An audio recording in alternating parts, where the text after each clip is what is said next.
ನಮ್ಮ ಹೋರಾಟಕ್ಕೆ ಸಂದ ಜಯ ಅಂತ ಹೇಳಿ ಕೆಳಗಡೆ ಮಾಡಿ ಎಲ್ಲ ಲೋಗೋ ಸಿಗುತ್ತೆ. ಇಚ್ಛಿಸ್ತೀನಿ. ಯಾಕೆಂದರೆ ಇವತ್ತು ಮಾಡಿ ಎಲ್ಲ ಲೋಗೋ ಸಿಗ್ತಿದೆ. ಕರ್ನಾಟಕ ರಾಜ್ಯದ ಎಲ್ಲ ಅರಣ್ಯ ಇಲಾಖೆ ಆಡಳಿತ ವ್ಯವಸ್ಥೆಯ ಮುಖ್ಯಸ್ಥರಾದಂಥ ಮೀನಾಕ್ಷಿ ನೇಗಿ ಅವರು ಇವತ್ತು ನಮ್ಮ ವೇದಿಕೆಗೆ ಬಂದಿದ್ದು ನಮಗೆ ಎಲ್ಲೋ ಒಂದು ಕಡೆ ಒಂದು ಭರವಸೆಯ ದಿಕ್ಕಿಗೆ ನಾವು ಹೋಗ್ತಾ ಇದ್ದೀವಿ ಅಂತ ಹೇಳಿ ಅನಿಸಿದೆ.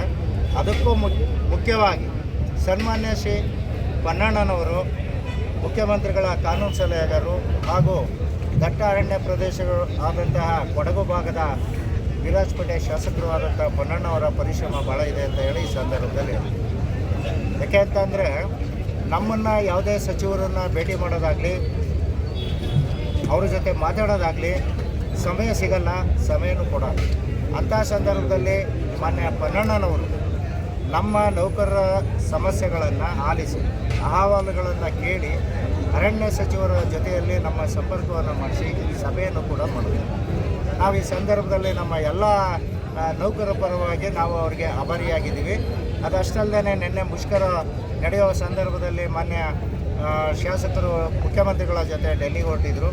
ಆದರೂ ಕೂಡ ಅವರು ಸಮಯವನ್ನು ಕೇಳಿದರು. ಇಲ್ಲ ಸರ್, ತಾವು ಬರೋ ತನಕ ನಾವು ಇರ್ತೀವಿ ಸರ್.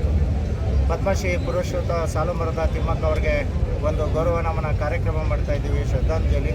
ತಾವು ಬಂದಾಗ ಮಾನ್ಯ ದಿನ ಒಂದು ಪುಷ್ಪಾರ್ಚನೆ ಮಾಡೋದ್ರ ಮುಖಾಂತರ ಮತ್ತೊಮ್ಮೆ ನಮ್ಮ ಹೋರಾಟಕ್ಕೆ ನಾವು ಸಿದ್ಧತೆ ಮಾಡ್ಕೊಂಡಿದ್ದೀವಿ ಸರ್, ತಾವು ಬರಬೇಕು ಅಂತ ಹೇಳಿ ಕೇಳಿದ್ವಿ. ಅವರೇ ನಿನ್ನೆ ಡೆಲ್ಲಿಯಿಂದ ಬಂದುಕೊಂಡೆ ನಮ್ಮ ಜೊತೆ ಸಂಪರ್ಕ ಮಾಡಿ ಮಾತನಾಡಿ ಬೆಳಗ್ಗೆನೂ ಕೂಡ ಅರಣ್ಯ ಸಚಿವರ ಜೊತೆ ಚರ್ಚೆ ಮಾಡಿ PCCF ಅವರು ಇಲ್ಲಿ ಬರಲಿಕ್ಕೆ ನಮ್ಮ ಶಾಸಕರೇ ಕಾರಣ. ಸಚಿವರು ಹೇಳಿದ್ದಾರೆ, ನಿಮ್ಮ ಎಲ್ಲ ಮಾಧ್ಯಮ ಮಿತ್ರರ ಗಮನಕ್ಕೆ ತರೋದು ಇಷ್ಟೇ, ಅರಣ್ಯ ಇಲಾಖೆ ಇವತ್ತೇನು ಅರಣ್ಯ ಸೈನಿಕರಾಗಿದ್ದಾರೆ ಇವರು, ಎಲ್ಲೋ ಒಂದು ಕಡೆ ನೋವಿನ ಛಾಯೆ ಅವರಲ್ಲಿ ತುಂಬ ಆವರಿಸಿತ್ತು. ಇವತ್ತು ಅಧಿಕಾರಿಗಳು ನಿನ್ನೆ ಮನೋಜ್ ಕುಮಾರ್ ಅಂತೇಳಿ ಸರ್ಕಾರದ ಪ್ರಧಾನ ಕಾರ್ಯದರ್ಶಿ ನಮ್ಮ ವೇದಿಕೆಗೆ ಬಂದಿದ್ದು, ಅವರು ಕೂಡ ಅಹವಾಲನ್ನು ನಾವು ಮುಂದಿನ ವನ್ಯಜೀವಿ ಮಂಡಳಿ ಸಭೆಯಲ್ಲಿ ಚರ್ಚೆ ಮಾಡುವಂಥದ್ದು.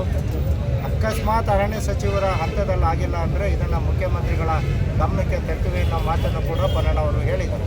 ಹಾಗಾಗಿ ನಾವು ಅವರ ಒಂದು ಮನವಿಯ ಮೇಲೆ ನಮ್ಮ ವೇದಿಕೆಗೆ ಬಂದು ಮುಷ್ಕರವನ್ನು ವಾಪಸ್ ತಗೋಬೇಕು, ನೌಕರರ ಬೇಡಿಕೆಗಳ ಬಗ್ಗೆ ನಮಗೆ ಕಾಳಜಿ ಇದೆ, ನಾವು ಮಾಡೇ ಮಾಡ್ತೀವಿ ಅನ್ನೋ ವಿಚಾರವನ್ನು ಮಾನ್ಯ ಪ್ರಧಾನ ಮುಖ್ಯ ಅರಣ್ಯ ಸಂರಕ್ಷಣಾಧಿಕಾರಿ ಮಾನ್ಯ ಪನ್ನಣ್ಣವರು ನಿನ್ನೆ ಬಂದಂತಹ ಮನೋಜ್ ಕುಮಾರ್ ಸರ್ ಅವರು ಹೇಳಿದ್ದಾರೆ.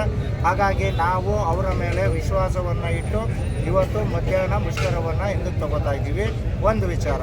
ಎರಡನೇದಾಗಿ ನಾವು ಅವರಿಗೆ 1 ವಾರ ಅಥವಾ 15 ದಿನಗಳ ಕಾಲಾವಕಾಶವನ್ನು ಕೂಡ ಈ ಸಂದರ್ಭದಲ್ಲಿ ಕೊಡ್ತಾ ಇದ್ದೀವಿ. ಯಾಕೆ ಅಂತ ಅಂದರೆ ಕೆಲವು ನಿರ್ಣಯಗಳನ್ನು ಸಭೆಯಲ್ಲಿ ತಗೋಬೇಕಾಗುತ್ತೆ. ಸರ್ಕಾರದ ಹಂತದಲ್ಲಿ ಆಗುವಂಥ ನಿರ್ಣಯಗಳನ್ನು ಕೂಡ ಇವರು ಮುಖ್ಯಮಂತ್ರಿಗಳ ಗಮನಕ್ಕೆ ತರಬೇಕಾಗುತ್ತೆ.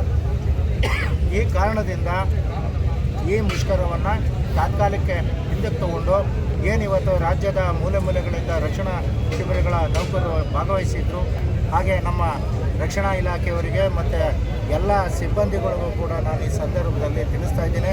ಎಲ್ಲ ಮಾಧ್ಯಮ ಮಿತ್ರಗಳು ನಮ್ಮ ನೌಕರರ ಸಮಸ್ಯೆಯನ್ನು ಮಾಧ್ಯಮಗಳಲ್ಲಿ ಪ್ರಸಾರ ಮಾಡಿ ಸರ್ಕಾರದ ಗಮನ ಸೆಳೆದಿದ್ದಕ್ಕೆ ಮಾಧ್ಯಮ ಪ್ರತಿನಿಧಿಗಳು ಕೂಡ ನಾವು ಆಭಾರಿ. ನಾಗರಾಜ್ ರಾಜಗೌರವ. ನಾನು ಹರೀಶ್ SS ಅಂತ, ವನ್ಯಜೀವಿ ಘಟಕಗಳ ರಾಜ್ಯ ಉಪಾಧ್ಯಕ್ಷ. ಮಾಧ್ಯಮ ಮಿತ್ರರಲ್ಲಿ ನನ್ನದು ಮನವಿ ಏನಂದರೆ, ಹೌದು ನಾವಿವತ್ತು ನಮ್ಮ ಈ ಹೋರಾಟವನ್ನು ಹಿಂಪಡಿತಾ ಇದ್ದೀವಿ. ಕಾರಣ ಏನಂದರೆ ನಮ್ಮ ಮಾನ್ಯ ಶ್ರೀ AS ಪನ್ನಣ್ಣ ಸಾಹೇಬರು ಮುಖ್ಯಮಂತ್ರಿಗಳ ಕಾನೂನು ಸಲಹೆಗಾರರು, ನಮ್ಮ ನೆಚ್ಚಿನ ಜನಪ್ರಿಯ ಶಾಸಕರು ಆದಂಥವರು, ನಮ್ಮ ನೌಕರುಗಳ ಬಗ್ಗೆ ಅಪಾರವಾದಂಥ ಕಾಳಜಿ ಹೊಂದಿರೋರು.